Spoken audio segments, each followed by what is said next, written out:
Assalamualaikum warahmatullahi wabarakatuh. Halo teman-teman, perkenalkan kami dari kelompok 5.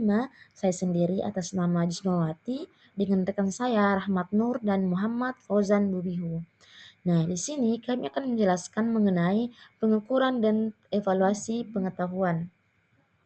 Oke, kita lanjut. Mengapa pengukuran pengetahuan itu penting? Nah, pengukuran dan evaluasi pengetahuan merupakan tahap krusial dalam siklus QM atau knowledge management yang memastikan pemanfaatan pengetahuan secara efektif untuk memberikan nilai tambah bagi organisasi dalam konteks ekonomi berbasis pengetahuan. Selanjutnya yaitu urgensi topik, di mana kita memahami risiko dan fungsi pengukuran. Konteks di sini terdapat 3 poin, yaitu konteks ekonomi, di mana dalam ekonomi berbasis pengetahuan, pengukuran menjadi penting untuk efektivitas strategi pengelolaan pengetahuan dan memastikan nilai tambah bagi organisasi. Kemudian yang kedua yaitu risiko tanpa pengukuran. Nah, tanpa pengukuran yang jelas, organisasi berisiko menjalankan praktik QM atau knowledge management yang bersifat formalitas, mengakibatkan kurangnya dampak nyata dalam mencapai tujuan strategis. Kemudian yang terakhir yaitu fungsi pengetahuan. Pengukuran berperan sebagai alat kontrol, refleksi, dan dasar untuk perbaikan keberlanjutan, memastikan bahwa organisasi tetap berada di jalur yang benar dalam memanfaatkan pengetahuan.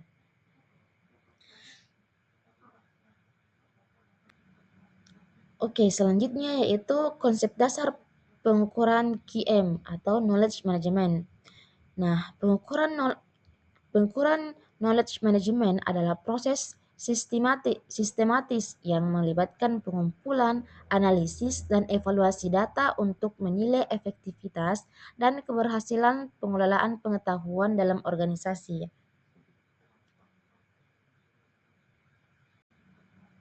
Oke, kemudian yaitu aspek pengukuran QM, di mana terdapat input, proses, dan output pengukuran. Nah, inputnya yaitu mencakup semua sumber daya pengetahuan yang dimiliki organisasi, mulai dari data hingga informasi yang dikumpulkan dari karyawan dan pihak eksternal untuk mendukung pengelolaan pengetahuan. Yang kedua itu proses.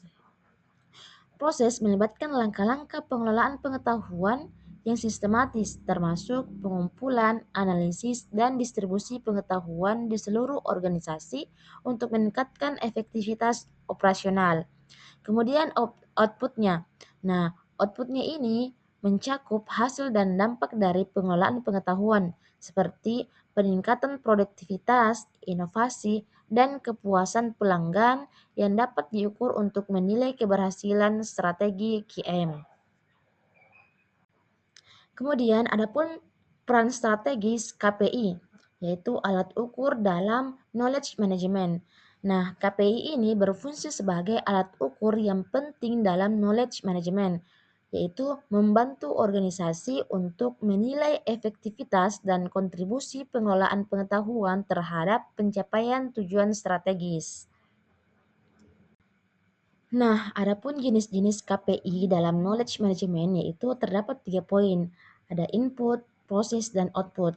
Nah, KPI input mencakup pengukuran sumber daya pengetahuan yang dimiliki oleh organisasi, seperti jumlah pelatihan yang diadakan dan kualitas materi yang digunakan untuk meningkatkan kapabilitas SDM. Kemudian proses.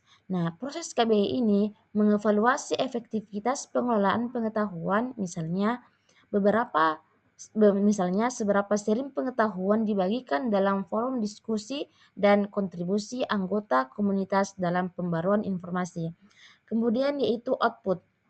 Nah, output KPI ini menilai hasil dari pengelolaan pengetahuan, termasuk peningkatan produktivitas, pengurangan kesalahan, dan kualitas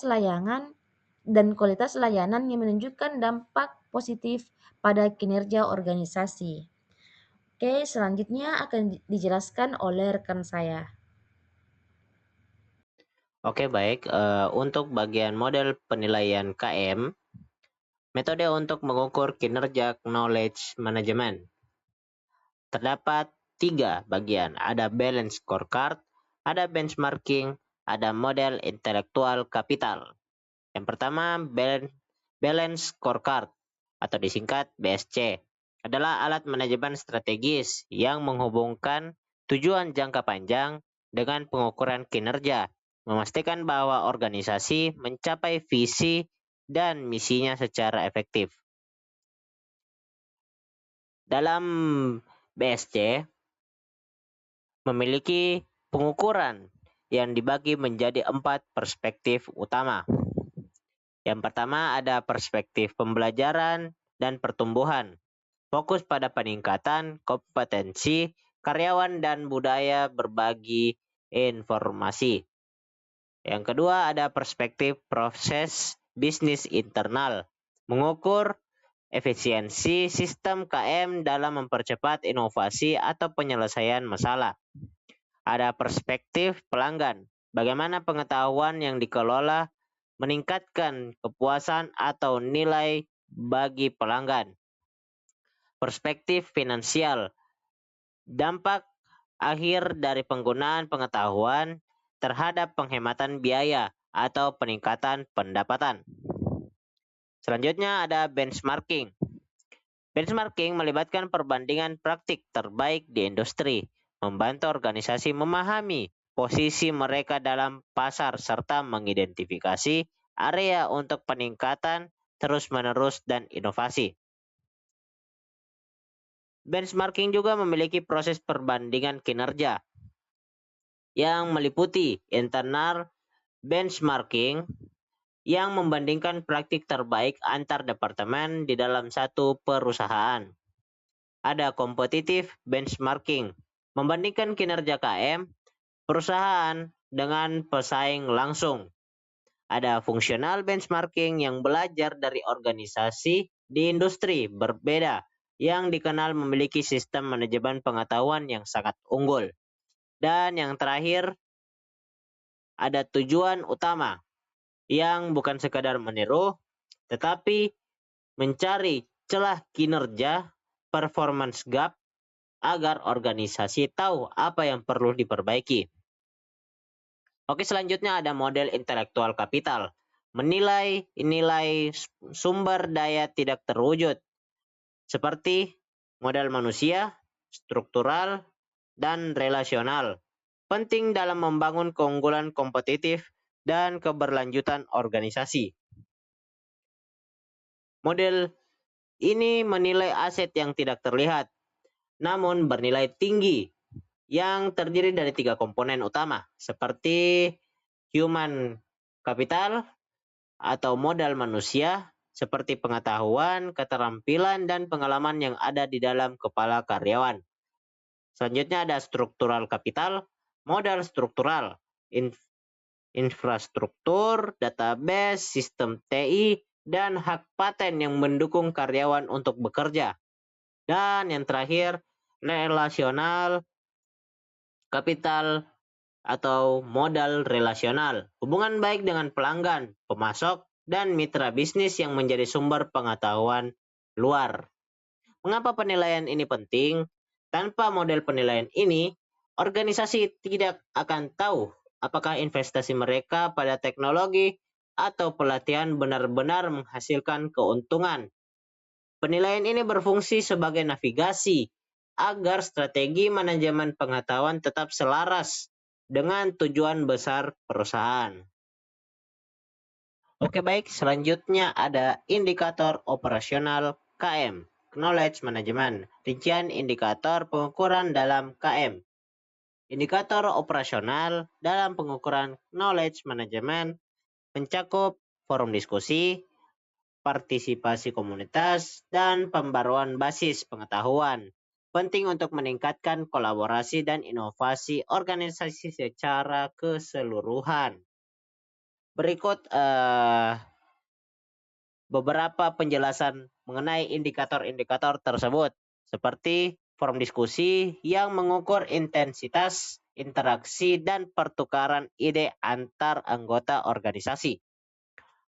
Yang selanjutnya itu partisipasi komunitas, yang melihat sejauh mana keterlibatan aktif karyawan dalam komunitas praktik, community of practice, untuk berbagi keahlian. Yang selanjutnya itu ada pembaruan basis pengetahuan, yang memastikan bahwa aset pengetahuan seperti dokumen, panduan, ataupun basis data selalu diperbarui dan tetap relevan. Mengapa indikator ini penting untuk KM? Karena yang pertama, untuk meningkatkan kolaborasi, memastikan komunikasi mengalir lancar antar departemen ataupun individu. Selanjutnya ada mendorong inovasi dengan adanya diskusi dan pembaruan informasi, ide-ide baru lebih mudah muncul dan diterapkan.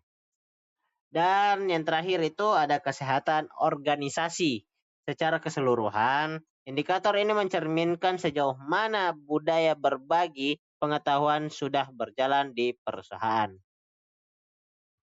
Oke, baik, selanjutnya itu ada indikator operasional yang mengukur proses, hasil, dan juga dampak. Yang pertama itu indikator proses. Mencakup forum diskusi dan partisipasi komunitas. Ini menunjukkan seberapa aktif anggota organisasi dalam berbagi pengetahuan dan terlibat dalam pengelolaan pengetahuan. Indikator ini mengukur aktivitas harian dan sejauh mana sistem KM dijalankan oleh anggota organisasi. Yang pertama itu untuk forum diskusi yang digunakan untuk melihat intensitas, interaksi, dan pertukaran ide. Ada partisipasi komunitas yang mengukur keaktifan anggota dalam berbagi dan mengelola pengetahuan di dalam komunitas. Dan adapun tujuan untuk menunjukkan tingkat keterlibatan nyata dari sumber daya manusia dalam ekosistem pengetahuan. Selanjutnya itu ada indikator hasil yang berfokus pada produktivitas dan penurunan kesalahan. Ini mengukur dampak nyata dari pengelolaan pengetahuan terhadap kinerja dan kualitas layanan yang diberikan organisasi. Indikator ini juga berfokus pada manfaat nyata atau kinerja yang dihasilkan dari aktivitas pengelolaan pengetahuan tersebut. Adapun produktivitas yang sejauh mana pengetahuan membantu karyawan bekerja lebih cepat atau lebih baik. Penurunan kesalahan mengukur dampak pengelolaan pengetahuan terhadap kualitas layanan dan meminimalisir kegagalan operasional. Dan adapun pembaruan basis pengetahuan memastikan aset informasi tetap relevan untuk mendukung kinerja. Dan indikator yang terakhir yaitu indikator dampak yang mencakup inovasi dan kepuasan pelanggan. Ini menilai bagaimana pengelolaan pengetahuan dapat meningkatkan keunggulan kompetitif dan memberikan nilai tambah bagi stakeholder. Pada indikator ini memiliki level yang tertinggi untuk mengukur nilai strategis jangka panjang bagi organisasi. Seperti inovasi, munculnya ide atau produk baru hasil dari kolaborasi dan pengelolaan pengetahuan yang baik. Kepuasan pelanggan yang menilai bagaimana efektivitas internal berpengaruh pada layanan yang diterima konsumen. Dan yang terakhir, keunggulan kompetitif, bagaimana KM memberikan nilai tambah bagi stakeholder dan membuat organisasi lebih unggul dibanding pesaingnya. Secara keseluruhan, indikator-indikator ini sangat penting untuk meningkatkan kolaborasi dan inovasi organisasi secara menyeluruh Dengan memantau ketiganya, organisasi bisa memastikan bahwa proses yang aktif menghasilkan kinerja yang efisien dan memberikan dampak positif yang dengan jangka panjang.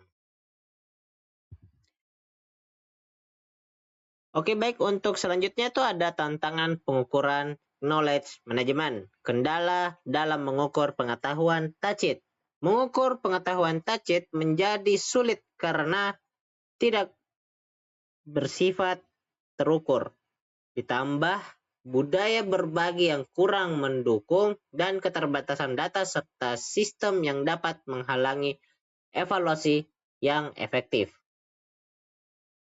Meskipun beberapa indikator tadi sudah disebutkan dan telah diterapkan, organisasi seringkali menghadapi kendala serius dalam proses evaluasinya, seperti sifat pengetahuan tacit. Yang mengukur pengetahuan tacit, pengetahuan yang ada di dalam pikiran manusia dan sulit didokumentasikan. Sangat sulit karena sifatnya itu yang tidak terukur secara langsung.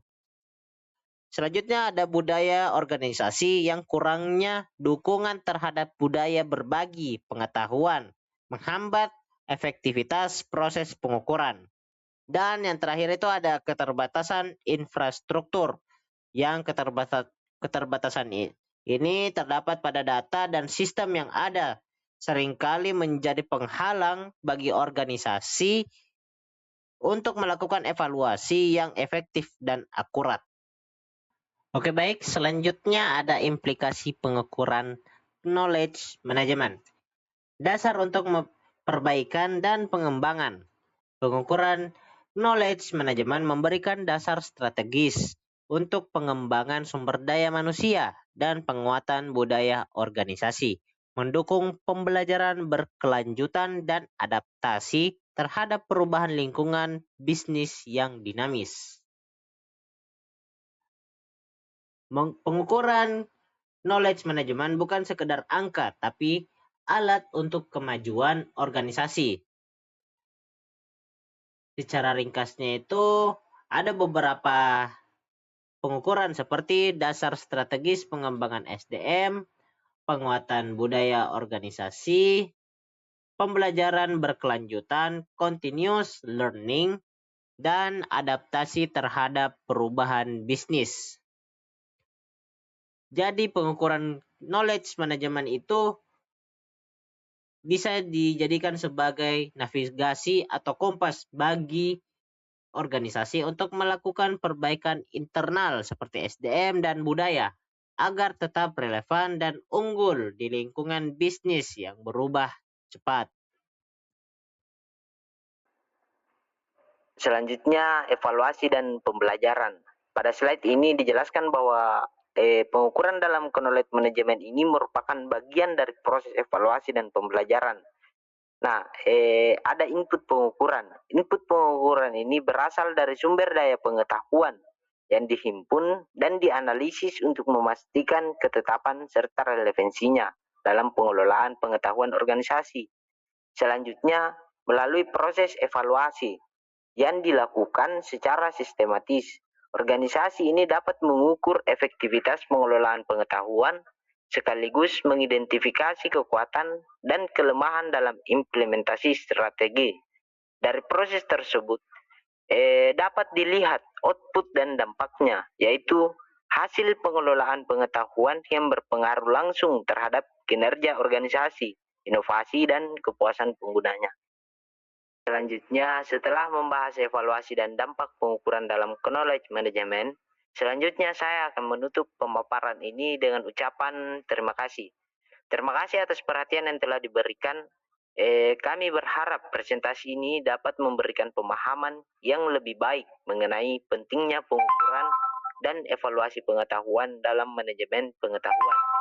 Dengan pengelolaan dan pengukuran yang tepat, organisasi diharapkan mampu meningkatkan kinerja serta pengelolaan pengetahuan secara berkelanjutan. Selanjutnya, pada slide terakhir, ditampilkan juga referensi penting yang mendukung pembahasan pengukuran knowledge management. Pengukuran dan evaluasi knowledge management ini sendiri didukung oleh literatur penting seperti Kemp pada tahun 1999 serta Kaplan dan Norton pada tahun 1996.